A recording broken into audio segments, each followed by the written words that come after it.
David found 4 sticks of different lengths that can be used to form 3 non-congruent convex cyclic quadrilaterals, A, B, and C, which can each be inscribed in a circle with radius 1. Let phi A denote the measure of the acute angles formed by the diagonals of quadrilateral A, and define phi B and phi C similarly. Suppose sine phi A equals 2/3, sine phi B equals 3/5, and sine phi C equals 6/7. All 3 quadrilaterals have the same area K, which can be written in the form m over n, where m and n are relatively prime positive integers. What is the value of m plus n? Let's focus first on quadrilateral A. Suppose the arcs formed on the circle with radius 1 by the sides of quadrilateral A have lengths little a, b, c, and d, respectively. Quadrilateral B is formed using the same sticks and thus the same arcs as quadrilateral A, but in a different order. In quadrilateral A's case, A was opposite C. In the case of quadrilateral B, we will put little a opposite B. So we could have A, C, B, and D. Similarly, for quadrilateral C, we use the order A, C, D, B, where A is opposite D. Now we're ready to look into the angles formed by the diagonals of quadrilaterals A, B, and C.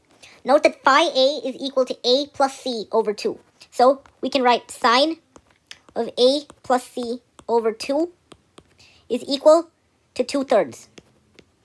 Similarly, sine phi B is equal to C plus D over 2. And that's equal to 3/5. And sine phi C is equal to sine B plus C over 2. Obviously, all 3 quadrilaterals have the same area, as they all cut off equal arcs from a circle of radius 1, A, B, C, and D. So it suffices to simply look at the area of quadrilateral A. Suppose we let the diagonals of quadrilateral A be represented by the letters P and Q, as shown here. Then the area of quadrilateral A, which we seek, is going to be 1/2 P times Q times the sine of phi A. By a well-known quadrilateral area formula, it's just 1/2 the product of the diagonals times the sine of the angle between them.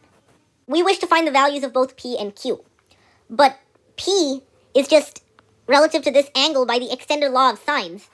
Let's call that angle alpha. Then P over sine alpha is just 2 times the radius of the circle it's inscribed in. The radius of the circle is 1. So P over sine alpha is equal to 2. And alpha is just B plus C over 2 because it's half the arc it subtends. So P equals 2 sine B plus C over 2. Similarly, we can get Q from this angle right here is 2 sine of C plus D over 2. But sine B plus C over 2 is just 6/7 from here, and sine C plus D over 2 is just 3/5 from here. So we really just want 1/2 times 2 times 6/7 times 2 times 3/5 times sine phi A. Don't forget sine phi A, which is 2/3. So 1/2 times 2 is 1, 6/7 times 2 is 12/7, and 3/5 times 2/3 is 2/5. 12/7 times 2/5, which is 24/35. Looking back at the problem statement, they want us to express the fraction in the form m over n, where m and n are relatively prime positive integers. In this case, m is 24 and n is 35. What is the value of m plus n? M plus n is 24 plus 35, or 59. Thank you for watching this video. If you would like to see more videos, please subscribe to my YouTube channel.